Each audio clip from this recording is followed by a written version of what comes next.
Hi friends, I hope you're doing well.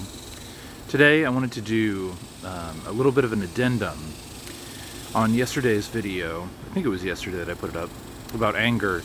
Something that I wanted to say, kind of forgot to say, but also didn't want to let the video get too long.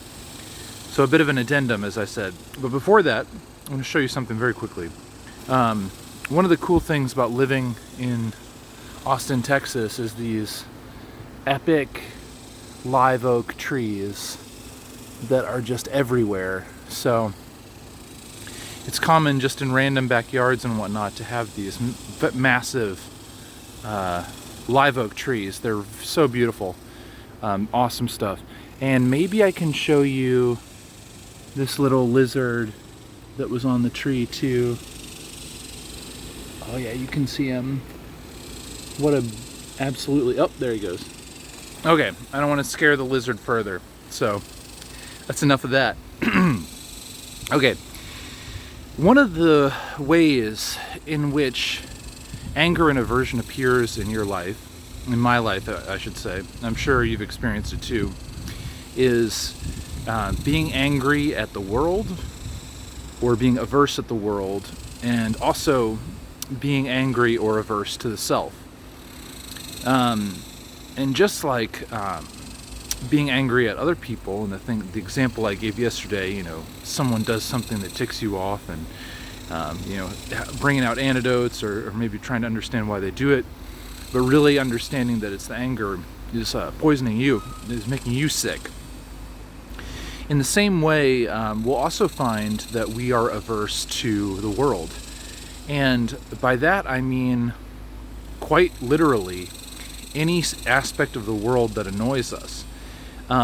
This is so important because so much of media and the news, common conversation, is people talking about aspects of the world that annoy them. And again, they don't realize that they have a choice. They don't have to participate in those conversations, and that the participating in them is actually pretty damaging. Very damaging. And there I go again, I used another word, annoyance.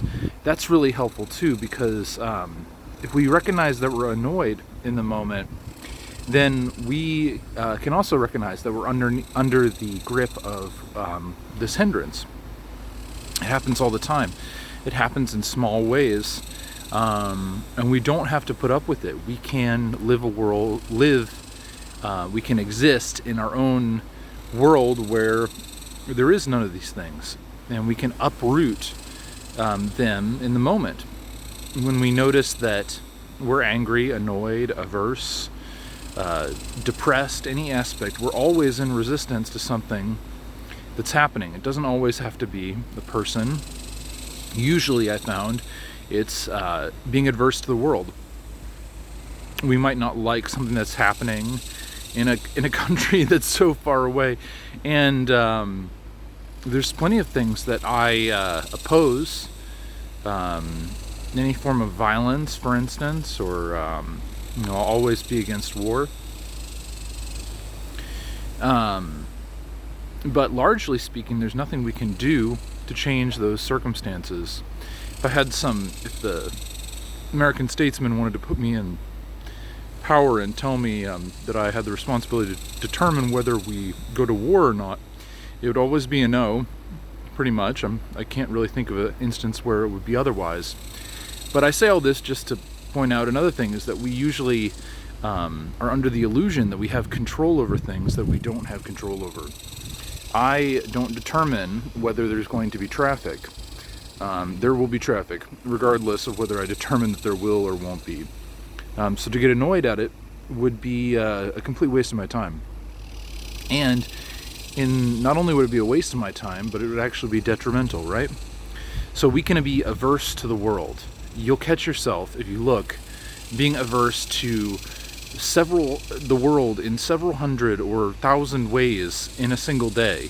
It's a game we play with ourselves, and it causes us so much suffering, and we don't have to put up with it.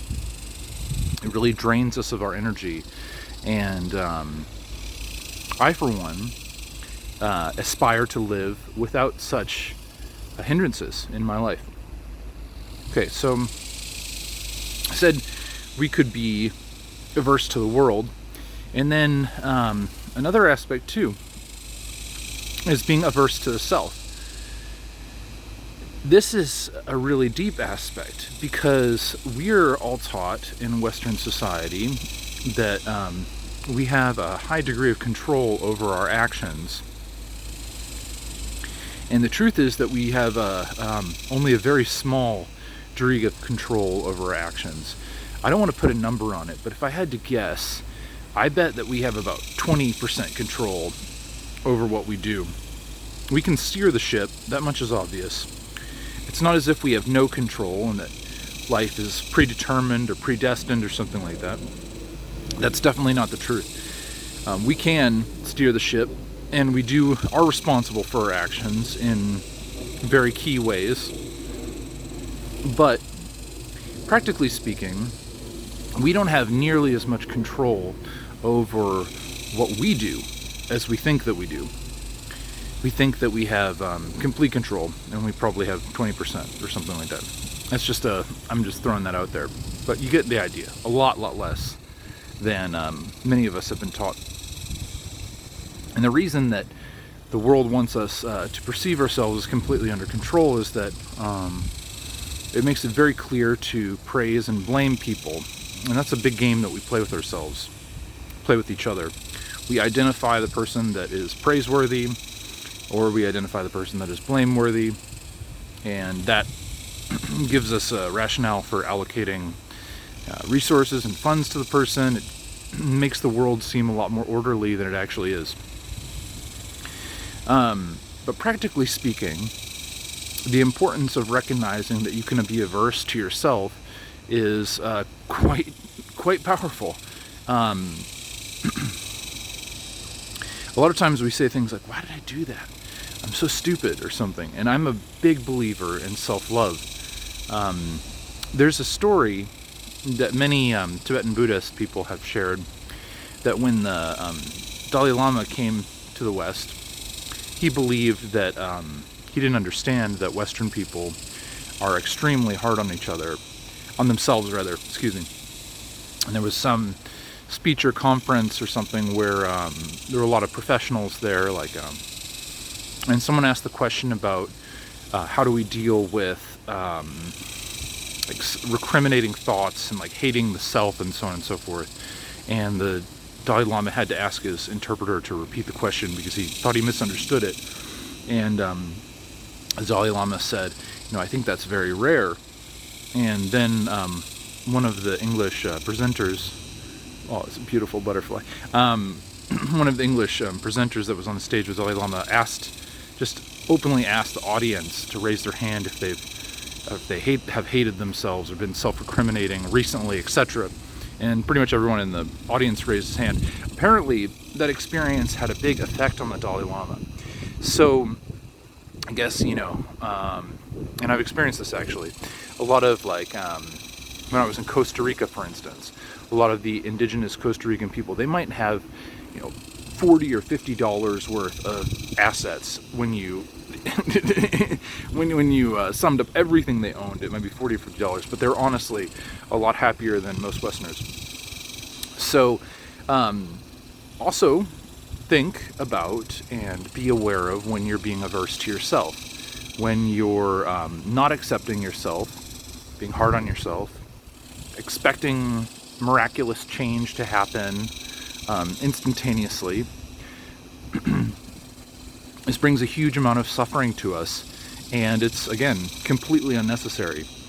I know from personal experience that self-recrimination, being hard on yourself, does not allow you to change more effectively.